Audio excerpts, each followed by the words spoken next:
Hello, everybody, and welcome back to Velo's Tour de France podcast. My name is Mike Levy, and if you've been here before, you already know that that is Pete Cossins, and he is here to answer my questions and explain the last few days of racing, including Visma doing their best to blow this race up and Jonas attacking like he's being chased by a grizzly bear. It didn't work out for him, unfortunately, but man, what a show these guys are putting on. So we're going to talk about stage 17. We're going to dig into that epic Courchevel monster on stage 18. We're also going to explain how some cows forced the tour organizers to shorten stage 19 by 30 kilometers. And we're going to talk about the stickiest bottle in the history of sticky bottles. But first, Pete, what is up with that guy? Apparently he was sponsored by AG2R, the guy who poached the finish line, or is that just a jersey he was wearing? That was, I think it was it wasn't it a decathlon jersey? I don't know. He was. I'm not sure. Yeah. I mean, when I saw the cover, when I saw the footage, I actually thought it was some. I just kind of glanced at it and thought it was one of the late finishers on the team has been knocked over by a security guard. And then I kind of thought, hang on, no, that guy's kind of wearing training shoes and hasn't got clipless pedals and whatever. Yeah, and it was just, I mean, just a clown thing to do. Absolutely clownish thing to do. Yeah, insane. So for those that haven't seen it, at the end of stage 17, fairly technical sprint in the rain, pretty dang slippery, and just this random guy showed up out of nowhere, jumped over the fence with his bike.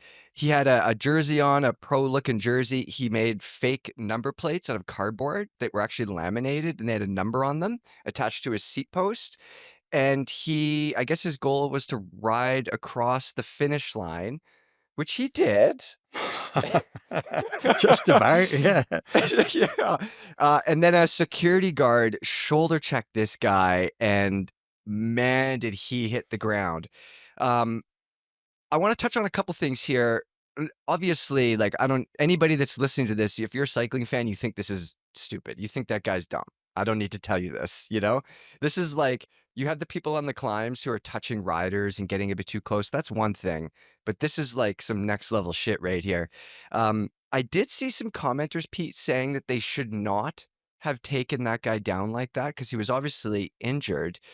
I mean, Pete, you're taking that guy down, aren't you? I mean, he was I mean, it was like he'd been hit by a linebacker or something. He was really hammered. I mean, it kind of, there were guys coming as he came towards the line, running out to grab him, and he managed to Yeah. kind of dodge around one, I think, and then cross the line. And then the second guy just completely bulldozed him. But what we've got to remember here is the bunch was like within a kilometre of finishing that stage. They were less than a minute away. And it could have been chaotic. I mean, you've got what you can't see him. The finish straight looks empty, but if you turn the camera and look the other way, there's just people everywhere. And you can't have Yeah. some rogue guy kind of riding through there on his own bike. And it's just a ridiculous thing to do. And I mean, they just have to. I mean, we saw that. I think it was a stage into Toulouse where a guy ran down the finishing straight with the two guys who were contesting the sprint. And again, he was kind of taken out by one of the guys, one of the tour officials on the finish line. You just can't interfere with a race in that way. I mean, they're moving at a hell of a pace, and you don't really. I mean, you can't get in their way. It's just a ridiculous thing to do. You're putting not only the riders in danger, but people around the race as well. Yeah, I was sort of surprised to see some commenters saying that they shouldn't have injured him like that. Like, you play stupid games and you win stupid prizes, and when you're that selfish, I hope your prize is really stupid, to be honest with you. Yeah. Like, those guys are coming at 75, 80 kilometers an hour, and they're going to be there in less than a minute. You can't have this ass clown just like doing his own thing. Um, I thought it might be some protester thing. We see protests all the time, whether it's a climate thing or a work-related thing or whatever. But nope, he was just a dumbass. It was He just, I didn't don't even know. I have mean, a good cause. no, I mean, it just kind of thought, is he doing this to put this on Instagram or something? I don't know. I mean, it was just a dumb thing to do, really dumb. Yeah, I thought the shoulder check was probably the nicest way to take him out. I would have probably gone with the pump through the spokes or maybe something like that, but hey, that's just me. Anyways, I'm glad to see that they got that ass clown out of there before the finishers came through. Could you imagine being Jonathan Milan and you're coming down and you're doing like you're literally a freight train. You're doing 70 something kilometers an hour and you just see this like random guy laying on the road. So, anyways, shout out to the security guards. Good work. Okay, before we get into stage 17, as usual, I want to shout out a couple articles on the Velo homepage. The first one is from Israel Premier Tech's Michael Woods, fellow Canadian. It's called The Cruel Realities of Racing the Tour de France, the hardest endurance event on the planet. He talks about the sort of binary success of this sort of thing, of aiming for stage wins. You either win or you don't. He gets into what it feels like to get dropped by the world's best climbers on Mount Ventoux. No, we know Woods is not a shabby climber, so that's worth reading. And he gets into what it's like trying to beat the fastest guys in the world and how the speed of the race changes so much. I'm going to read one quote out here for you, Pete, just to give listeners some perspective. I can't tell you how many times at this race I found myself eating a Rice Krispie bar at position 150 in the peloton, only to see Niels Paulett sprint out of a corner on the front into the draft of a moto, forcing me to choke on said Rice Krispie for the next 5 minutes. Sounds like fun, Michael. So you could check that out on the Velo homepage. The other article that you should take a look at, it's by Andrew Hood, our very own Hoodie. He looks into Remco and the Red Bull talks that are heating up again.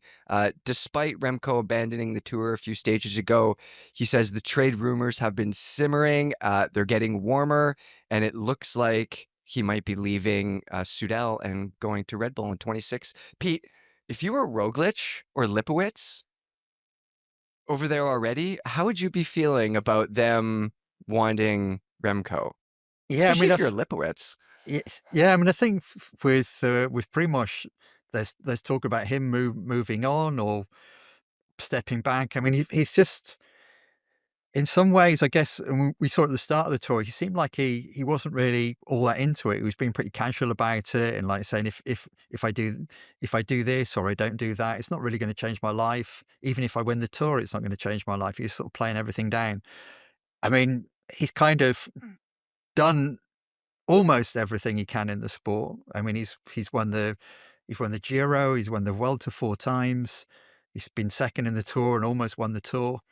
Um, yeah, I mean, he's kind of a veteran rider now. He's kind of not quite in the Geraint Thomas class, but he's not far off.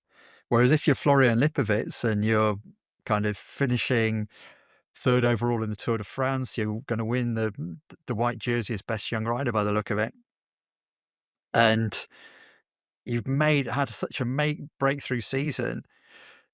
You're probably thinking, well, am I going to be riding for Remco next season? And I guess Red Bull have got an interesting decision to make there. If Remco is on his way, and that's what everybody's saying. I mean, I don't think anybody's. I mean, they're denying it off the record, but they're not going on the record. Sorry about it, because you can't until August the 1st. That's when contracts can be announced. So we've got another few days before anybody properly admits anything. But Red Bull have got two great riders, and I guess what they were trying to do, I mean, Lipovitz has probably come through a bit quicker than they were expecting him to. What they can do now is try and use those two great riders to win the Tour de France by beating two great riders who are racing separately on other teams. Maybe having two team leaders helps them, but we shall see. It's going to be an interesting situation, that's for sure. Yeah, that's going to be if it does happen, that'll be an interesting roster. And I would imagine that Lipowitz is one hell of a deal as far as pay goes, which allows them, I mean, who knows how much money they have, but that would allow Yeah, them to get Remco. And I mean, that is, you got one guy, you got this other guy. That's a pretty good yeah, setup. So yeah. yeah, that'll be interesting. Let's talk about stage 17, Bolin to Valence. I think I got that right. Balance, Uh, yeah, yeah. Mo yeah. mostly flat, 160 kilometers, just under 100 miles. Even these so-called transfer stages have been pretty busy, especially considering, Pete, this is probably the last time for these sprinter boys to have their fun. So historically, this was also going to be a sprinter stage with a super technical finish as well. So how did it play out, Pete? Well, we um we were expecting a very, very fast stage right from the start, and we kind of got that. But I mean, it's funny. I was watching every day. I watch the Victor Campenaerts vlog that he does on the Visma Lisa bike bus because it's brilliant. Yeah. And he'll be talking with Matteo Jorgensen, and they'll be talking about the stage. And Matteo Jorgensen comes out with his fact of the day about wherever they happen to be that day. And before whilst that stage was on, I watched the vlog they'd done that morning, and they were they were all warming. I mean, they couldn't find Matteo Jorgensen because he was warming up on his trainer before the stage because he thought he was going to be so frantic, and all the Visma guys were thinking this is going to be like a full on stage right from the gun, and it wasn't. It was. I mean, we got a break and. It was a kind of a smallish break. I mean, the key thing, and we knew that the sprinters teams were going to control because, like you said, Mike, they got this was their last chance of going for a stage win, probably. Um, the key thing about the break was it had Jonas Abramson in it again, who obviously won the stage into Toulouse, and it's just like I don't know. I mean, it's just like a steam engine that just never runs out of fuel. He just powers away at the front, and they just needed to keep him within range, and they did that. They did that. They Hmm. caught him like I think just outside 4 kilometers to go, and then you knew it was going to be a sprint. The road, like you said, was wet, and then we had this moment just about the kilometer banner, I think, where a couple of riders kind of sandwiched. I can't remember who it was. I think it was Picnic's Pavel Bittner, actually, Oscar Onley's teammate, who got Yep. caught in this sandwich between two riders. And that was it. Like 8, 9 riders missed the carnage that ensued from that moment. Um, there were like bikes, bodies all over the place. Luckily, I mean, the whole bunch behind those first 8, 9 riders came to a halt.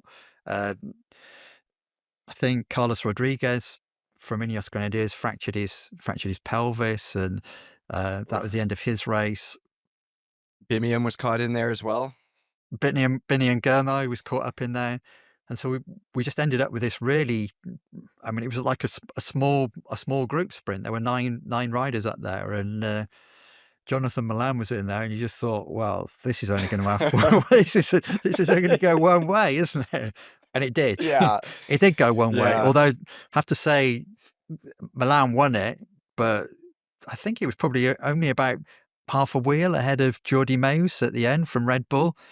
And Yeah. Meus was absolutely gutted at the finish. He was really distraught because he said he should have launched first, Yep. and he just waited too long. And Milan launched, and it's pretty hard to come around that guy when he's powering. I mean, Meus got pretty close to him, but there, like I said, there was only going to be one winner once Milan opened up that sprint.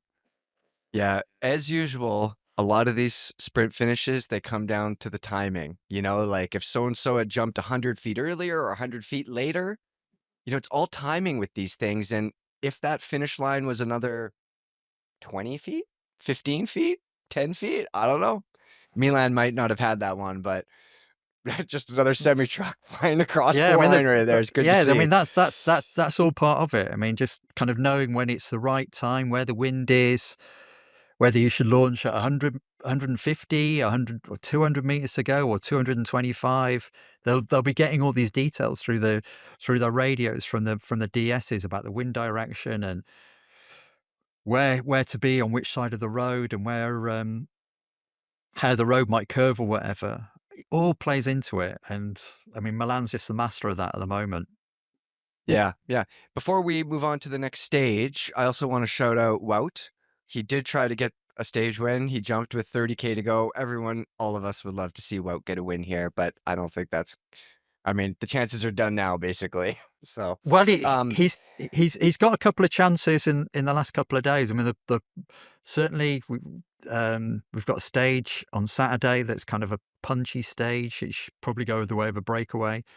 He'll try and get in that breakaway, and then the stage in Paris, which has got this kind of punchy climb they go over 3 times, that'd suit him as well. But you just when you look at him now, you just think there are other riders who are better than him at doing what he used to do, and yeah, for whatever reason, he's just not at the level that he used to be. yeah, yeah, exactly. But if he managed to put it together, I think that would be one of the more popular wins. That's for Yeah. sure. Yeah. Stage 18, a stage that what was never going to win. Up to Courchevel, 171 kilometers, 5,400 meters, almost 18,000 feet of climbing, people, 17,880 feet. We know the history. Tadej popped here in 23. I was watching these videos just to kind of remind myself, and it's one of the few times I've ever seen Tadej like jersey open, mouth open, tongue out. And this is when he was on the radio saying, "I'm gone, I'm dead, I'm fucked. That's it." Yeah. And this is the same climb he was got by Jonas on in 22, I think, possibly. So there's some history here. Yeah. Uh, Yeah. yeah. I mean, Um, which means like in my mind, I'm thinking this guy, I'm thinking Ted A wants this 100%. I would assume. yeah, yeah, I mean, he talked. He's talked during the race about wanting revenge on not on riders, but on climbs where he's kind of suffered badly in the past. And I mean, certainly the Col de la Loze, a finishing climb, was one of them. I mean, they were coming up the opposite side of it this time for the first time ever. So, I mean, it was Ah, still a hugely long climb. So it wasn't the steep. They yep, come up this on one side. They come up this really steep bike path, and that was where Felix Gall won in 2023, and and Tadej got completely dropped. I mean, he was way back, and so they were coming up the opposite side to that. But the the key thing about this stage is what came before, because they had to climb over 2 HC climbs, so super category, above category climbs. The Glandon first of all, and then the Madeleine, and they're just, I mean, both of them are brutally hard climbs. They're just the long 20, more than 20 kilometers. The Glandon's not quite 2,000 meters. The Madeleine is 2,000 meters exactly. And I think it just took a lot out of them. And then they got on the final climb. It was like 20 odd kilometers up from the valley, 26, I think. yep, And they were climbing to like almost 2,400 meters. So for guys who kind of struggle at altitude, this climb is going to be a problem. And Tadej has been one of those guys in the past. He struggled at altitude. And I saw some riders saying afterwards they just thought it was too much to put in. Like by the time they got up towards Courchevel and the finish, they were just they couldn't really race. They were just hanging on basically. well, And that's what I was just gonna say. Guys, if you're tired, just slow down. You can just slow down and take a yeah. break. And Yeah, you could right. see that riders were struggling, and I Yeah. mean one of the few who didn't was Ben O'Connor, and he Ah, timed he timed his moment perfectly. He was out in the break, made his attack kind of at the bottom of that long climb, not far up it anyway, and went yeah. away. And it's just, uh, I mean, there've been so many heartbreak moments since he won his first tour stage 4 years ago at Teen, which isn't that far away from Courchevel. And I mean, it was just great to see him end that drought. I mean, he's had great results in between, but at the tour he's really struggled, and Yeah. um, he's had some knee problems, I think, during this tour, and just to come back the way that he did and win that stage was really great to see. Yeah. Let's rewind it to the Col de Madeleine, the 2,000-meter middle climb. These each one is like about an hour-ish, is I Yeah, gather is what it yeah, takes them to get y- up this thing. yeah, Uh, this is where Visma basically just threw it all onto Poggi. it looked like they knew that this was one of the I mean, time is running out, and Visma's just trying to blow this thing up. So they just threw it all on him. 5K from the summit, 70 kilometers from the Courchevel, long way to go. We had we had Koos, we had Jonas, and we had Pogi, and he was just there. He wasn't going anywhere. And I think everybody knew that, you know, he wasn't going to drop Jonas's wheel. But again, man, it is so good to see Jonas and Visma just give it, give They it, give it. Yeah, I mean, they've been saying all the way through the race, "We're gonna keep trying, we're gonna keep trying," and, they have. They've absolutely Yeah, done that, and Poggy's he's just a level above Jonas at the moment. He just cannot he he can match him in certain places, but he can't beat him anywhere, and that's the problem they've had, whereas he's just got that punch that we saw in the first week and in the time trial and in various other places, and he's just kind of edged away all the way through the race, and they've not brought him back at all, and, yeah, they kept throwing everything at him, but yeah, it's just not so like much. Teflon, everything just bounced off him. Yeah. I have a strategy question for you. At one point, we saw Ben O'Connor and Matteo Jorgensen, and man, Matteo looked good. And then we see him reach down and talk into his microphone, and he got called back. And at the time, I said, "Why are they calling this guy back? Like, Jonas is not going to win the overall. Let's get this stage win," and Matteo looked so good. But in hindsight, it sort of looked like they were calling him back so that Matteo could maybe do a Wout van Aert and help pull Jonas if Jonas was to gap Poggi, but that's not what happened. But if you're Jorgensen, you got to be a bit bummed, I imagine. He looked good. He did look good, and he's kind of had not a great race, and this was the first time he kind of thought he's in the position that he needs to be, and they can I mean, he was ideally placed for Jonas to jump across. I mean, he was maybe a bit too far ahead at that point, and you thought he's had the message to drop back, and he's going to fall into the gap. He left Ben O'Connor and Ina Rubio, the Movistar rider, was still with O'Connor at that point. He let them ride away, and don't really know what the message was, but he just drifted back and back and back, and then he just drifted back to the yellow jersey group. And when he got there, Yeah.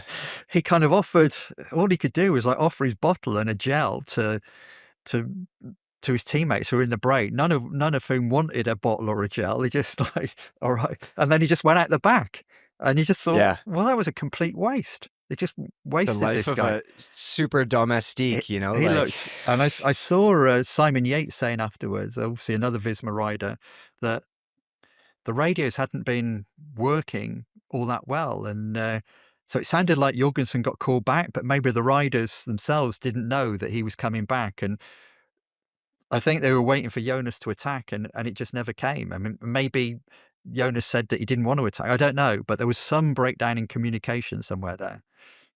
yeah, yeah. And like you said, Ben O'Connor with the win. Anybody that's watched any of the Unchained Tour de France series will know that Ben has had some frustrating times at this race, and that uh, he was emotional about it, as you would be when you're in like a 10,000 calorie hole and it's day 20 of this gong show. But you've seen him hurt in the past, like emotionally hurt, like so close, or he's not performing as well as he wants to, and he feels the pressure from the team, and you feel for these dudes. Like, it's awkward, and you feel for the pain that they're feeling, the mental pain.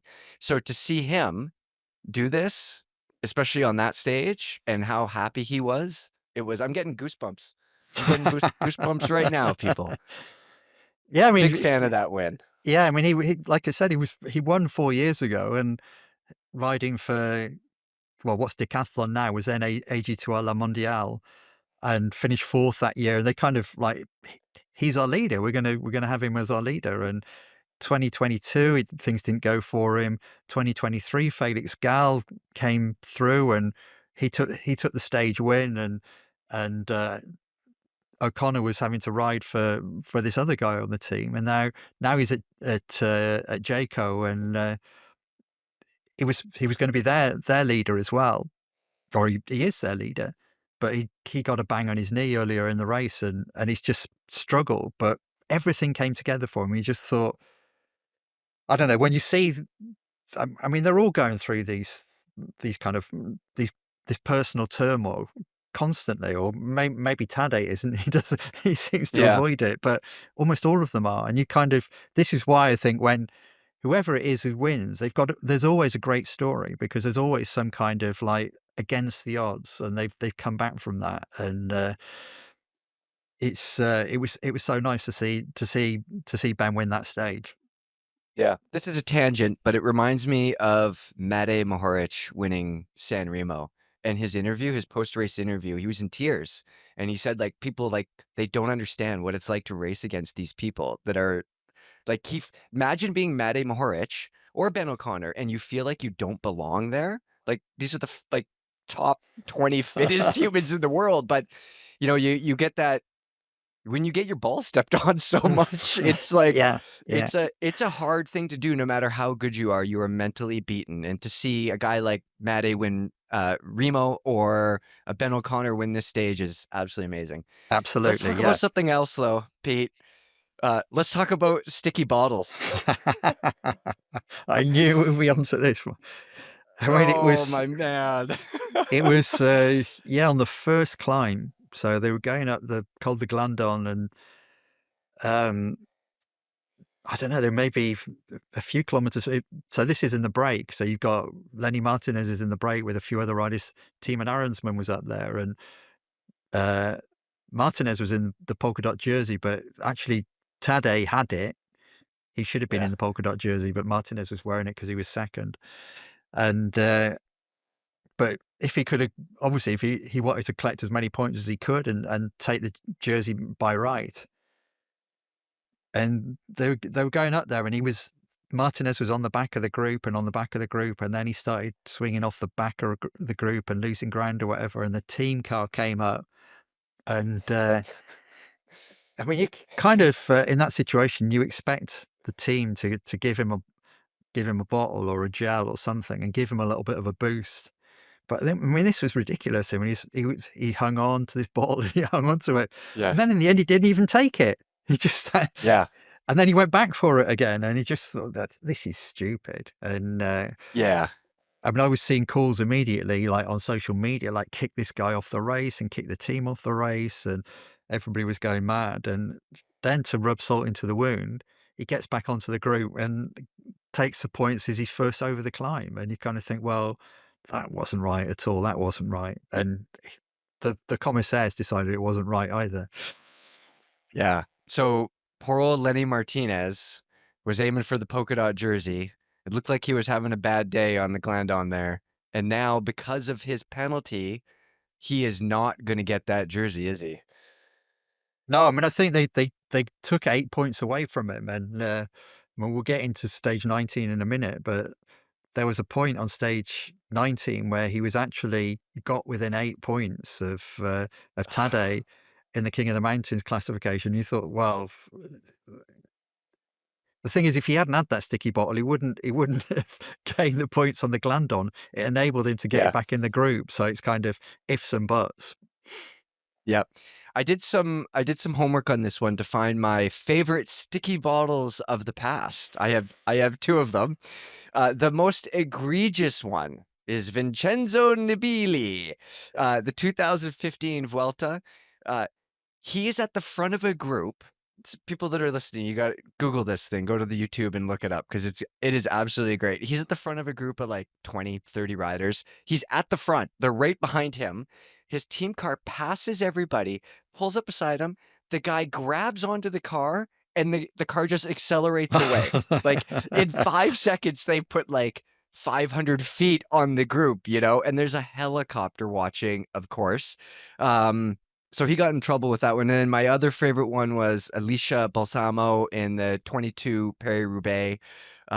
She also held on to some bottles for far too long. So, you know, it It looks like it's obviously something you shouldn't do, but anybody that has been dying on a hill and their friends are dropping them, on your normal day-to-day bike ride, and your friends are just riding away, and you just think to yourself, "Man, if I had a motor," or, "Man, if I could, like, grab onto something, I would."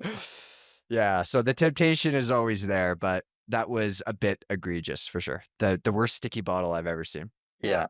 Uh, Stage 19. Albertville to La Plana, another monster, Pete. But first, a lot of climbing, but the stage is 30 kilometers shorter. I guess some cows. There was an outbreak of. This is not going to go well. There was an outbreek of contagious nodular dermatitis. Oh, Got okay. that? I'm glad you said that and you didn't ask me to do it. Yeah, I got it. Uh, it necessitated culling of the animals, according to race officials. There's lots of stuff going on in that area, so the tour organizers sort of rerouted it. If you want to read about more info about that, Will Tracy has an article on the Velo homepage explaining all that happened. I thought this stage would be super hectic because it is shorter, Pete. Is that Yeah, how I it mean, played out? yeah, I mean, it was uh, it was strange. We had stage 18 and stage 19 both started in the same way. That there was an intermediate sprint before the first climb. So little track. Quinn Simmons, of course, being in the forefront of everything, US champion, Yep. just set the pace from the line and just all the way to the intermediate sprint. Then Jonathan Milan powers through the sprint, and then on both occasions the race starts. It goes nuts. And on stage 19, we saw, actually on both stages, we saw Primoz Roglic attacking on the first climb. So he did that on the Glandon. He was in that group with Lenny Martinez that went away and Thymen Arensman. And today he was in the group with, he ended up with Lenny Martinez, who was at the front, and with Valentin Pari-Pantra, who won on the Ventoux, of course. The three of them went away. And they never really got much of a gap. I think they got like maybe 45, 50 seconds out of the bunch. And then Martinez did his King of the Mountains thing, went over that first climb, the Col de Pré. Then No they sticky dropped down. bottles. He No did it sticky all on his bottles. No, own. he did not. Then he did the same. There's another, just after it, there's another little second cat climb. So he gained a few points. But all the time, the bunch were just hammering along behind with UAE setting the pace, and you could see when they came towards the top of the first climb, Kevin Vauclin, we spoke about quite a lot in the first week or two of the race, a French guy who's kind of still hanging on in the lower reaches of the top 10. He got dropped, and the Uno X team, who have Tobias Johannesson as their leader, they thought, well, we can take Vauclin's, I think it was 7th place on GC. So they started powering away at the front. And so Roglic and his mates never really got any time. And then by the time they descended down to the bottom of the climb into La Plana, um, Martinez and Pari-Pantra had long since been caught, and Roglic was caught just before they got into the climb. I don't know. It's almost like, I don't know. Primoz almost seemed to stop pedaling at that point. He He just just that was it. He was done. I mean, he was cooked, and I think that was a problem for a lot of riders going up that last climb. They were cooked when they got onto that last climb, and it really told.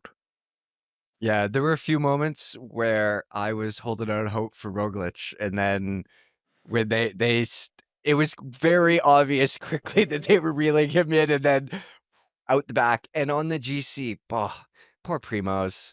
He went from 5th on GC to 8th on GC.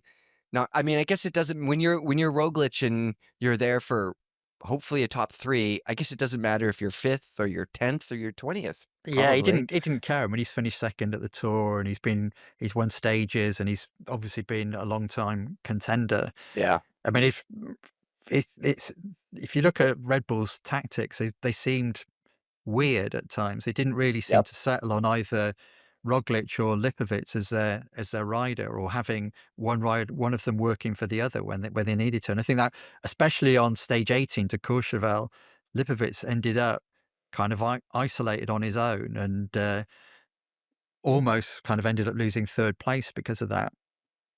So, but I mean, he did ride well. I mean, he really rebounded from that setback, Lipovic, and performed well today. But yeah, poor old Primos, that was the last I saw of him. As soon as they got to the bottom of La Plagne, he was done, and I was like, a different race started then.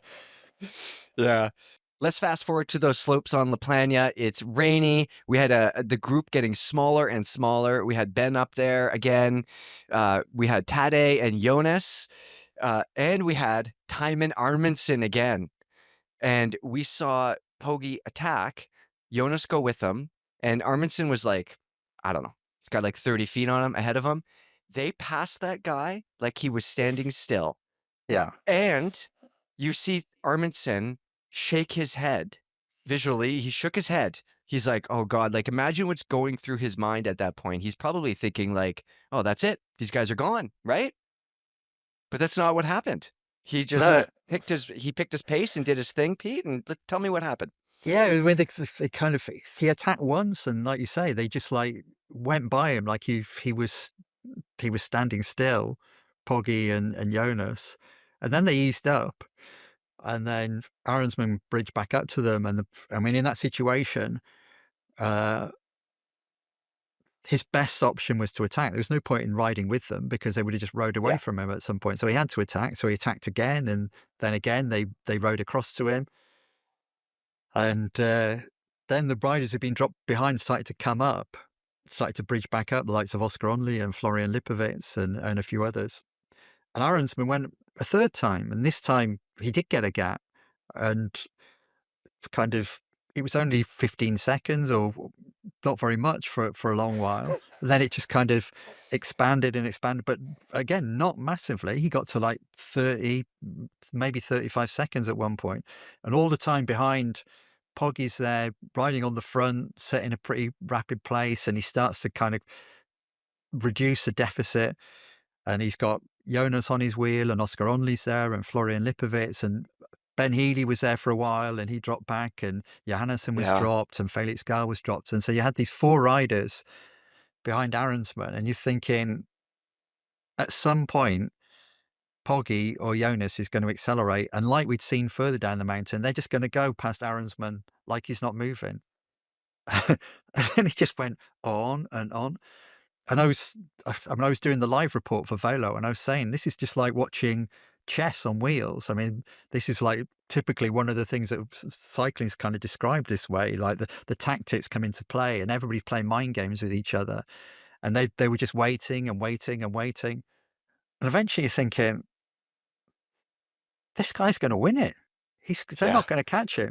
I mean, we were in the Pete, last I kilometer wasn't by this point. We're in the, when were you thinking that? Because I didn't think that until about 200 meters left. well, I thought, I mean, yeah, even when they were in the last kilometer, you thought if they attacked from like 500 or 600 meters out, they could Oh still yeah. catch him. Yep. But they didn't. They just waited, and by the time Jonas attacked, I think 200 meters from the line, Arensman was already he was almost getting ready to work out which victory celebration he was going to do. It was just too late. I mean, they just left it far too late. I mean, they were only a second or two behind him at the line, but they didn't catch him. And it was, bearing in mind he won at Super Bagnères, won on his own there after a massive, a long attack, like 40 odd kilometers on his own, and kind of held them off that day as well. I mean, it was just an astonishing ride by the guy. Yeah. This is, if I had to pick a way to win a stage of the tour, personally, this is always going to be the way, a solo attack. And to see it done like this was like a big brain move right here. This was thinking like he could have just sat on and he probably would have got third and it would have been great. He probably would have been stoked, But like you said, he knows that he's not going to ride up the hill with these guys and take them, at 500 meters from the line. He's just not going to do that. So he had to do what he did, and it worked out. My question for you is, why didn't Poggi attack earlier? He probably could have won the stage. Yeah, I mean, and I've no watched. risk from a Yeah, kilometer away, like little exactly. Yeah, risk. yeah. I mean, I was watching an interview with him afterwards, and he said that the pace at the first climb, the Col de Pare, had been so fast. And bearing in mind it was his team that was setting the pace, so they were responsible for it.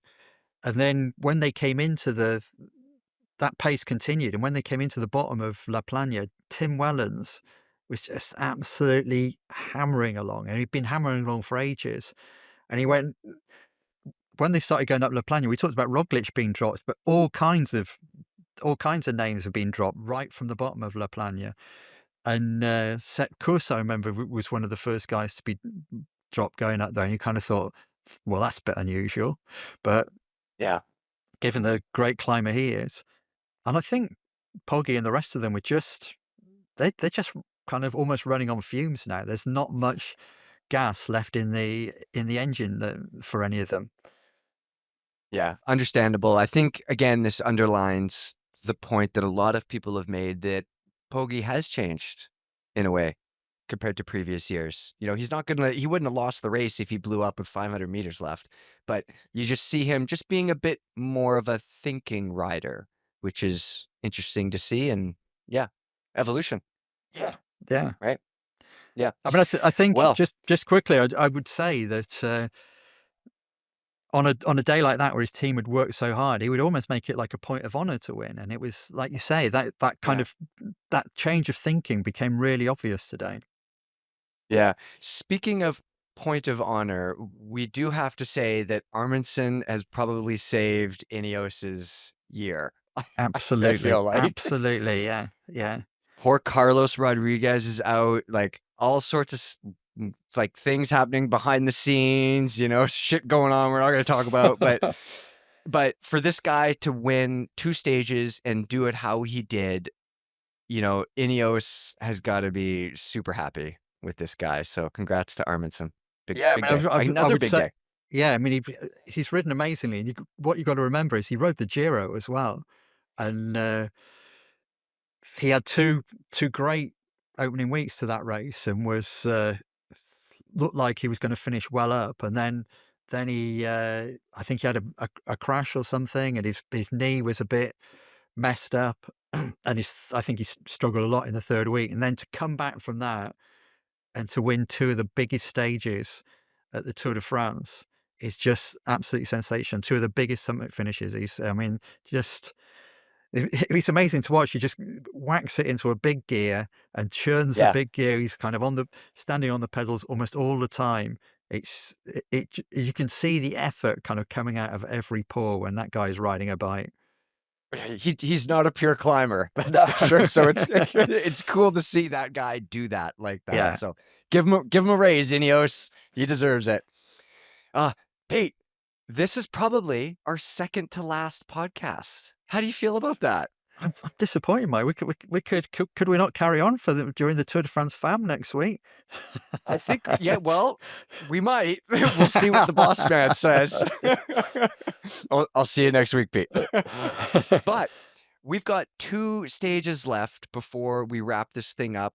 Tomorrow's stage 20, pretty normal, but I did want to talk about stage 21 because it is anything but normal. And if there's one thing people hate, it's change. Yeah. So, how is stage 21 different than usual? Tell me Well, I about it. mean, we're going into Paris, so I mean, it's the 50th anniversary of the Tour first finishing on the Champs Elysees. Obviously, like the cobbled avenue, probably the most famous avenue in the world, I would think. And so you kind of expect, like we always would have, this kind of the riders kind of parading out from some suburb on the edge of Paris and riding along for Yeah. 60 kilometers, drinking champagne and having their photos taken and whatever. Exactly. Yeah. And then they get into Paris and they do six or eight laps of the Champs-Élysées circuit, going up to the Arc de Triomphe and down to the Place de la Concorde. But if you think back to the Olympic road race last year, which of course Remco won, they rode over. They altered it. They didn't finish on the Champs Elysees, and they rode over the Butte de Montmartre. It's called. It's like this cobbled climb up Rue Le Pic in Montmartre. It's about a kilometre long, pretty steep. I went over it 3 times, and the scenes there were sensational. It looked fantastic. And the tour organisers thought, "Oh, yeah, we'll have a bit of that. Yeah. We'll do that." And of course, like you say, the riders don't like change. They just like for them, the final stage is all about. I mean, they ride hard on the Champs-Élysées when they get there, but they know that it's going to be a bunch sprint. I mean, a break does very rarely win, but now they've completely changed the complexion of the stage, and with the three times over this little punchy climb.